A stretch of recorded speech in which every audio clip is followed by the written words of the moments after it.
If you kind of take that and then you move forward to why design is now currently in healthcare, we're here to kind of help answer questions and understand the human element in trying to refine our tools. And the tool is like the delivery of care. So I think also our role here is a group that are comfortable with experimentation, with risk, with failure. We see it as part of our process. We often ask people to be part of the experiment.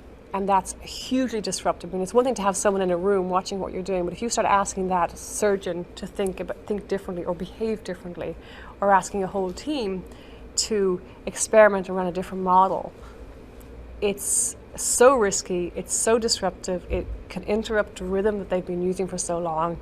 The implications of it are huge. Designers come up with an ethos where there's always this kind of chasm between now I know something and now I have to make something. And the training of a designer is you get even though it's scary, every time you do it, you get really comfortable leaping across that chasm. I think it's that leap that we're willing to take to the next step to say, well, I don't know, maybe this, maybe something like this, that then allows people to critique or modify. There's not a lot of cheerleading around what we do. So you do a presentation and frequently you'll have worked so hard for like 3 or 4 months or something.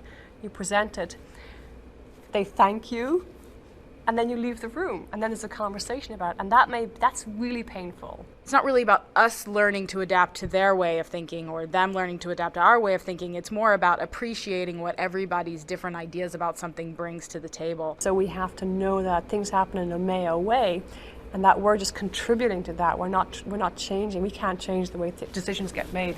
It's also quite a culture shock for a lot of designers when they come here, that they have to manage their relationship as they're working with the stakeholder, with the person who sponsored the piece of work.